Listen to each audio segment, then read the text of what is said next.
Hey everybody, welcome to the Basis Points Podcast. I'm Kevin Flanagan, Head of Fixed Income Strategy at Wisdom Tree Asset Management. I am pleased to have with me my partner and colleague, Sam Rines, our macro strategist at Wisdom Tree. Sam, great to have you on again.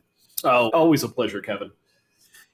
Sam and I have been doing a series of blogs, check them out on our website, please, and podcasts on Trump, Powell, and rates. And we thought, given some of the recent news we've seen, it would be a good idea to provide another installment into this series. And I think, Sam, I'm going to turn to you first. I think it's just so important to keep the lines of communication open and to provide updates on our thoughts. And, you're started talking about tariffs on, tariffs off. Now, I don't know if I should go down this road, but I believe Karate Kid sequel came out this weekend.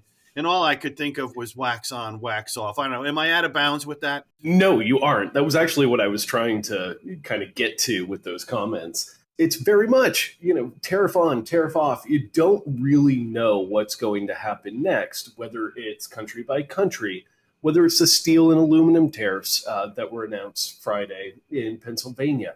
There's an incredible amount of information that we get flooded with that can matter at one moment and not matter the next. And I think just keeping a clear head, focusing on the future is not only, one way to stay sane in this business, but it's also a way that is necessary to approach the world in order to have well-constructed portfolios here. I just do not think you can take every headline and extrapolate it too far forward. It's really about paying attention to what's happening underlying the surface and keeping a clear head. Obviously the headlines last week were regarding as well some of the court decisions that we saw going tariffs off, then tariffs on. Again, so what I wanted to ask you, I think, right, it's July 9th. It seems to be some deadlines out there. How hard of a deadline do you think those are going to prove to be? I think they're going to prove to be very hard deadlines for some countries and very wiggly deadline for others.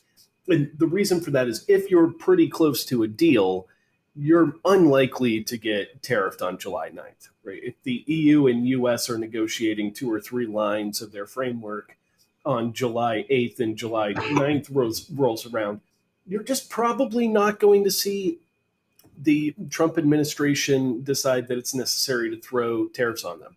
If you have deals that are really, really close with other allies, not going to happen.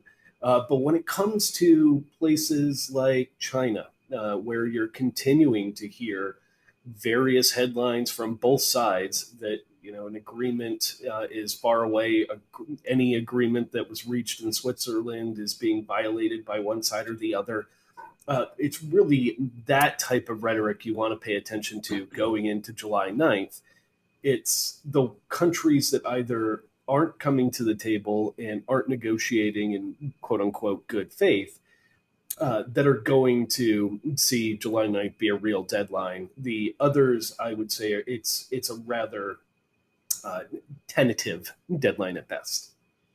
So you and I in our crystal ball, when we started doing this series, obviously everyone was getting caught up in the tariff headlines. And, you and I were talking about there is phase 2 here. And that's the more traditional fiscal policy headlines that we're kind of used to. And obviously I'm referring to the one big, beautiful bill that made its way through the House and now is sitting in the Senate. So give us a little sense there. What are you seeing there? Do you think the Senate will actually make some visible changes to this, or do you think the bill is going to be pretty much as is when it goes to the president's desk? Oh, it is going to face hurdles. There's no doubt about that. You've already seen Senator Ron Johnson come out very forcibly against the bill as it is written and suggest that it needs a number of changes. It does not like the amount of debt he sees it adding to the federal government's pile over the next 5 years. Thinks that's really something that needs to be addressed now. The question is just how much is he really willing to push back against this administration? Uh, it's worth noting that he's on his third term. He won by 5 points for his first term, 3 points for his second term, and his latest term, he won by 1 point, and it was very, very close. So he is going to more than likely face a lot of pressure from the Trump administration to get something like the original bill done. Tweaks around the edges could be done to make him feel better and come to the table and back off. But he's, probably 2 or 3 Truth Social posts away from having a very difficult time going back to his constituents and attempting to run for office again. Looking at this from a broader economic perspective, obviously it seems to be everyone's focusing on when and or if are we going to see any impact on the inflation numbers. But what about the consumer? When you're looking at the economic numbers, when you're looking at earnings, one thing I know you and I have joked about before when we do client meetings with all these consumer sentiment surveys, we like to say, hey, let's watch what they do, not what they say. Is that still valid, you think? Oh, 100%. The consumer seems to be in a state of on again, off again depression in this economy. If you look at the consumer sentiment numbers, if you look at earnings from Walmart and Costco, they appear to be pretty much on cloud nine. They continue to spend, they continue to do things, etc. So it's very much there's certainly pockets of pullback with the consumer, and we'll continue to see pockets of pullback. The consumer is fickle in where it decides it wants to spend money and how it wants to spend money.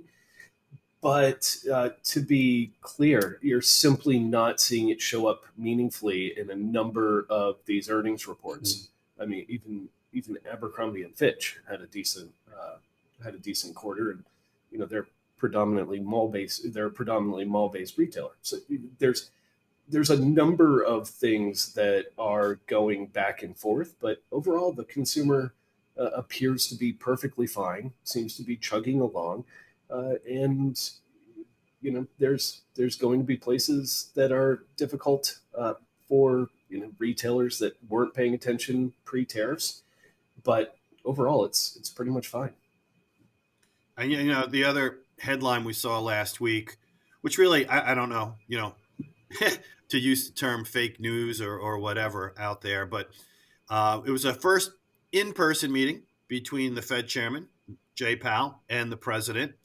And, reports were basically, I think no surprise, the president telling Powell the Fed's making a mistake by not cutting rates, chairman sticking with his messaging, saying future monetary policy decision-making is really going to be strictly data dependent. And I don't think any of that has changed in the outlook going forward. To ignore some of the headlines that you see out there, Trump is not going to fire Jay Powell. It's going to be a while, though. The Fed's going to sit back and let the data come to them.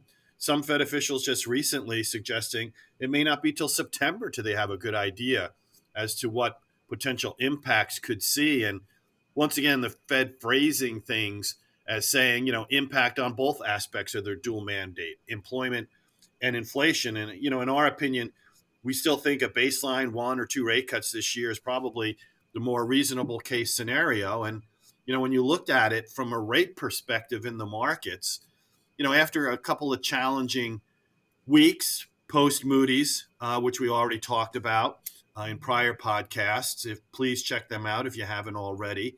As well as the passage of the big, beautiful bill. And, what we found out, the increase in yields in 30-year bonds was a global phenomenon, and actually how you had 2 to 3 times more of an increase year to date in Germany and Japan as you did here in the U.S. So, Sam, it's kind of closing it up here. If you were to give advice to people with all the news and the headlines out there, what would you tell them?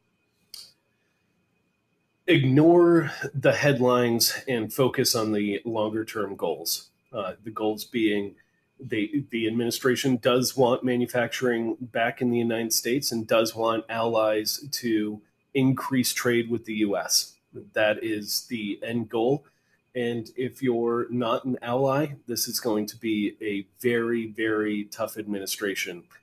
So pay attention to the end goal. Don't pay attention to the noise.